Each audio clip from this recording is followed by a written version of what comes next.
Yorana, nous sommes aujourd'hui au Salon du livre 100% numérique, édition 2020.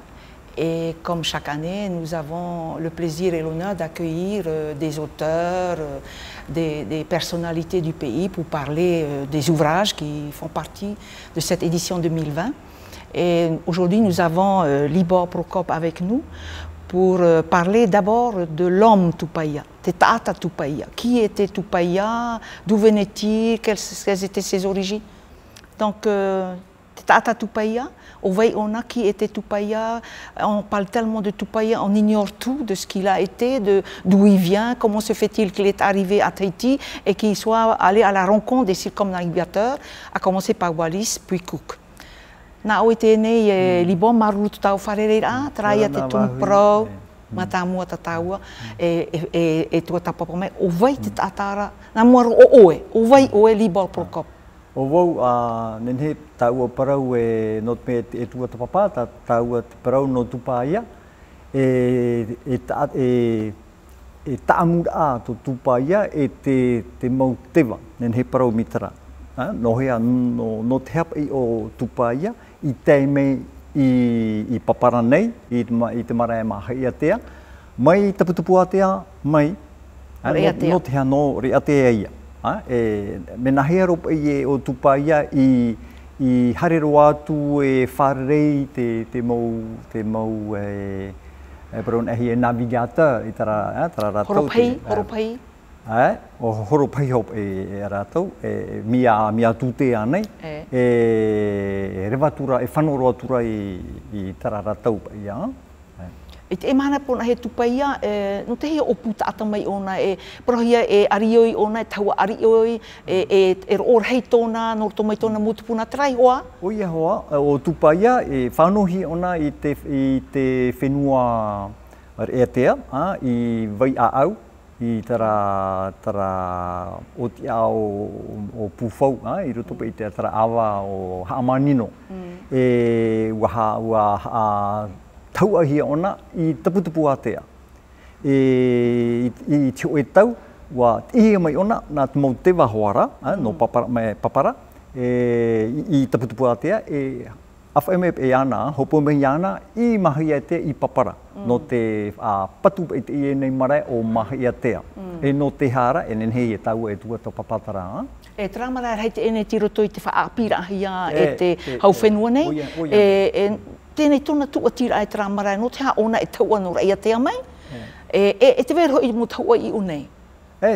O ia hoa, tara, nenhe taua e parau mitara e taputupu prono, e taua te parau no taputupu atea, e parau hoa e taua, te parau no te atua, o oro pa ia i tara ratau, no te amau hoa ia te i nei whaar o oro, i Tahiti nei. Wata amau e na hoa ia rātou, te i nei atua o oroa, wa tamta rātou, me papu mai te ira i mahi atea, i paparapa ia. Tā mei e te mo popa amatamua? Te rea, te me nā mua o Wallis, i tara Mataiti e ono ahuru ma hitu, o Bougainville, e te aruatu o Tuteia, i te ono ohuru ma iwa ia. E ha te tumu o Tupaia i wharerei tino roa i tara mo popa, inha e taua hoi ona, e ti ara apapu tōna, e wheti i taata tōna, no o mai ona i tō o pūwheti i huiari. E ha te tumu ona i piri i tara mo popa? I tara ratau, i te teimei a o Wallis, i te ono ohuru ma hitura, Wa teime Wallis i Matawai, e harapa o Matawai tara ratau, e te marae i Matawai. O Whareroi ia, e hapa i o Whareroi. E te ari wahine i Matawaira, i te marae Whareroi, te māmā ia tara o Āmoma. No reira ratau i tāpaparua mai no te chadi a Wallis, i roto au e te pea, na au mahi me wa tūpa i o mea te pātiri ia, o Wallis te mau pātiri, te whiwhireiro ia o te mau tewa i tara ratau, o Āmoho ara, e raua o Pūrea pai. No reira o mea o o Tupaya i nene paru i rawe tana mu ohipa hop i wharere ia Wallis, wharere ia Wallis e te Monteva ia Amora e o Purea Hoara. Ok, on va peut-être parler en français. Donc, on a vu l'homme Tupaya, ce qu'il est et ce qu'il a fait. Et il était réfugié à Tahiti. Et les rencontres avec les premiers circumnavigateurs comme Wallis, Bougainville et Cook. Et nous avons des livres qui ont fait l'apparition depuis, à savoir Les Aventures de Tupaya, qui est donc édité chez Oura Éditions. C'est à ce titre-là que nous sommes là, et qui est la traduction en langue française d'un ouvrage déjà paru antérieurement en Nouvelle-Zélande. Qu'as-tu à dire sur ce livre de Tupaya, Les Aventures de Tupaya, par rapport à ce que tu sais de Tupaya? Oui, alors d'abord c'est un plaisir en quelque sorte de parler de cette bande dessinée, parce que c'est un peu on va dire, le résumé en une image d'un premier ouvrage qui est sorti, écrit par Johan Druet il y a quelques années, il y a 4 ou 5 ans, oui. Et suivi justement de la première BD en langue anglaise. Alors comme ça a été fait par les Maoris, donc cette BD a plus été, on va dire, un éclairage par rapport à l'apport de Tupaya vis-à-vis des Maoris surtout. Et donc la BD en français reprend le même schéma, c'est juste une traduction, quoi. Mais ça permet déjà de mieux comprendre l'impact justement de l'apport de Tupaya par rapport à quelque chose, enfin, qui est important. En fait, ce sont les cartes dressées. À l'époque, ça a été réputé avoir été dressé par Cook. C'était Cook, vu l'histoire de l'amirauté anglaise, c'était Cook qui reprenait un peu le prestige pour dire que ce sont les cartes de l'amirauté anglaise. Et récemment, il y a un chercheur allemand, qui est Lars, avec une collaboratrice, Vinaya, et ils ont mis 10 ans de recherche pour certifier maintenant, pour identifier le fait que ces cartographies-là sont le fait exclusif, pour ainsi dire, de Tupaya. C'est lui-même qui a posé sa main, ou en tout cas qui a dirigé justement l'élaboration de toutes ces cartes-là. Ben, merci de toutes ces précisions, en tout cas de parution d'ouvrages. Donc ça fait 3 ouvrages. La bande dessinée qui est traduite en français. Ensuite, il y a l'ouvrage de Tupaya de Johan Druet, qui est paru déjà lors du précédent salon. Et puis la SEO a sorti un spécial Tupaya, on va dire, ça, voilà, sur la carte qui n'a jamais été trouvée par les chercheurs allemands Lars Engstein et Schwarz Anja. Voilà. Et c'est donc ta dernière intervention parle de cette carte qui s'est trouvée être une carte de Tupaya lui-même, exclusivement de Tupaya, mais que les Européens... Est-ce que tu peux nous expliquer l'intérêt de ces travaux et ensuite la navigation elle-même? C'est ça, oui, cette cartographie est intéressante parce qu'avec les recherches donc, de Lars et puis de Anja, on comprend mieux déjà les phasages dans l'élaboration de ces différentes cartes, différentes éditions, et puis de voir un peu l'identité de ces cartes-là, déjà du point de vue de la toponymie, les îles, et puis de voir un peu comment Tupaya a été capable de restituer de mémoire ces cartes-là, même si au départ il apparaissait que ces cartes-là étaient dispatchées un peu presque par accident, ou en tout cas c'était pas tellement cohérent par rapport à l'emplacement que l'on connaît des îles. Mais il se trouve que Lars, par exemple de Berlin, l'université de Berlin, il a pu, on va dire, redécoder les choses, et puis pour expliquer que par exemple par manque de place, ou tout simplement par négligence de la part des cartographes de l'Endeavour, le bateau de Cook, comment il y a eu quelque part un malentendu, une mauvaise compréhension des choses, et comment Tupaya a été capable de s'adapter pour apprendre en fait les rudiments de la cartographie à la façon anglo-saxonne, quoi. Et réciproquement, ça n'a pas été le cas, quoi, hein. Et du coup, c'est tout cet apport de Tupaya que justement Lars et sa collaboratrice ont pu amener justement pour que l'on comprenne mieux toute cette histoire, et à travers ça, comment ils ont pu comment on pourrait comprendre, comment on peut se servir de ces travaux-là pour comprendre la navigation justement aux étoiles. Hein? Et par exemple, comment ça se fait que, bon, on célèbre le Matahiti Api, on parle de Matahiti, de Matar Inia par exemple, ok, c'est le 20 novembre, tout ça. Et à l'occasion, je profite justement de cette émission-là pour dire que, est-ce qu'on sait simplement qu'aujourd'hui, le 10 novembre, c'est le passage du soleil au zénith de Tahiti? Ben, je pense que Tupaia, il savait ça. Ça, c'était normal pour lui. Et du coup, pour parler le Matahiti Api, donc la nouvelle année, la célébration de cette nouvelle année, pour ici, on va dire de manière générale, pour le moment, c'est le 20 novembre, donc le Matar Inia, effectivement, il y a plein de choses à dire, tout ça, mais pour Tupaia, lui, il a célébré son Matar I le 27 février 1770, et ça, on essaye de formaliser un peu le truc pour expliquer pourquoi le 27 février 1770, et ça, on peut expliquer. C'est-à-dire, tu parles de Matar Inia aujourd'hui, février 1770, c'est le moment où le capitaine Cook et son équipage, à bord duquel il y avait Forster et Pigotsteel et Molineux, tous ces gens qui ont fait des cartes, se sont dirigés vers Aotearoa, que Tupaia connaissait par Uidi. Il n'y a pas été lui-même, mais je pense que ses ancêtres ont parlé de cette île, et c'est l'expérience extraordinaire de la rencontre de Tupaia avec le capitaine Cook et tous ces marins de renom ou de moins de renom, qu'ils ont pu arriver jusqu'à la Nouvelle-Zélande. Comment tu peux expliquer que les Tahitiens, nous aujourd'hui, on méconnaissait cette histoire, alors que les Maoris, à travers cet ouvrage-là qui est publié par les Maoris, eux, sont plus au fait de l'histoire de Tupaia? Oui, alors il y a plein de choses par rapport à ça. Alors, tout d'abord, le 27 février, hein, c'était juste pour dire que c'était en fait le moment où Tupaia avec sur l'Endeavour, il se trouvait à l'extrême limite de la pointe sud de la Nouvelle-Zélande. Et en fait, ils avaient terminé leur séjour, on va dire, à l'extrême sud, et ils partaient, ils continuaient leur voyage. C'est là où Tupaia a choisi son moment justement pour dire, ok, stop. Je vais vous apprendre quelque chose, je vais donc célébrer. Il a invité tout le monde déjà pour toutes les préparations, quoi, hein.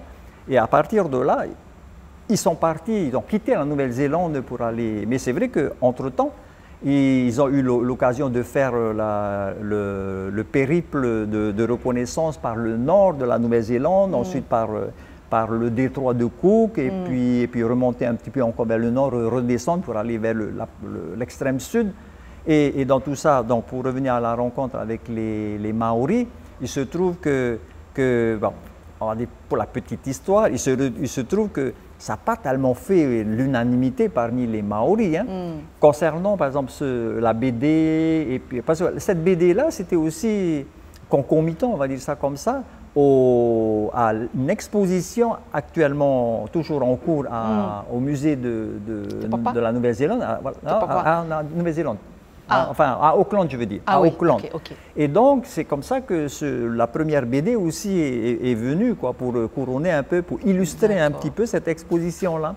Et l'histoire nous montre que ça a été quand même en partie boycotté par certaines tribus pour dire que non, on ne veut pas, parce que ça a été présenté un peu aussi comme étant quelque part un hommage pour Cook, ce que évidemment les Maoris ne veulent pas, quoi. À la limite, on veut entendre parler de Tupaia, mais certainement pas de Cook, quoi. Du coup, le musée de Auckland a eu des petites difficultés techniques pour essayer d'arrondir un peu les angles, de faire cette présentation-là via Tupaia.